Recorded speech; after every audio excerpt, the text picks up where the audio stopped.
আসসালামু আলাইকুম, welcome to my channel.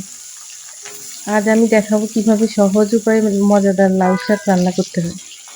চলুন শুরু করা যাক। শাকটা যেহেতু মাছ দিয়ে রান্না করব, তাই আগে মাছটাকে ভেজে নিতে হবে। প্রথমে কয়েকটি মাছের মধ্যে হলুদ লবণ মেখে তেলে ভেজে নিচ্ছি। মাছটা ভাজা হয়ে গেছে, এখন আমি তরকারিটা কষিয়ে নেব। তরকারিটা রান্না করতে যা যা লাগবে, শাকটা রান্না করার জন্য আমি এখানে পেঁয়াজ কুচি, কাঁচামরিচ কুচি, হলুদ গুঁড়া, মরিচ গুঁড়া, তেল, রসুন আর পাতলা করে কাটা আলু নিয়ে নিচ্ছি।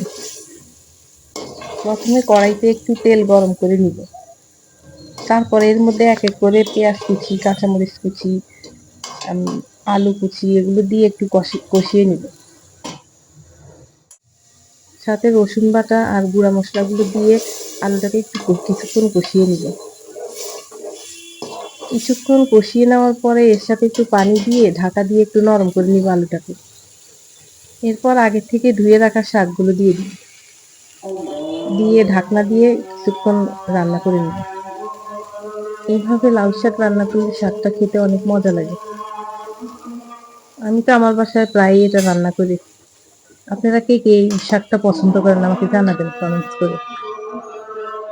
এই শাকটা আসলে খেতে যেমন সুস্বাদু, এটা কিন্তু অনেক পুষ্টিগুণেও ভরা। আমাদের স্বাস্থ্যের জন্য অনেক উপকারী এই শাকটা। আমি তো বলবো আপনারাও মাঝে মাঝে খাবেন। এই শাকটা আসলে খেতে যেমন সুস্বাদু, তবে কি বলবো, এটার অনেক গুণাগুণ আছে আসলে।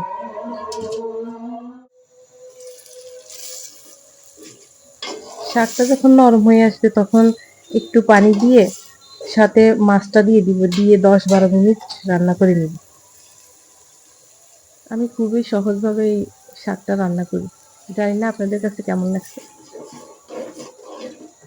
এই তো আমার আজকের লাউ শাক রান্নাটা কমপ্লিট। এই সহজ রেসিপিটি ট্রাই করে দেখুন, খুবই সুস্বাদু লাগবে।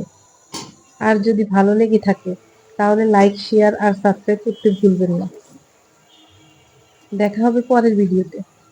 আর ততক্ষণ ভালো থাকবেন, সুস্থ থাকবেন। আল্লাহ হাফেজ।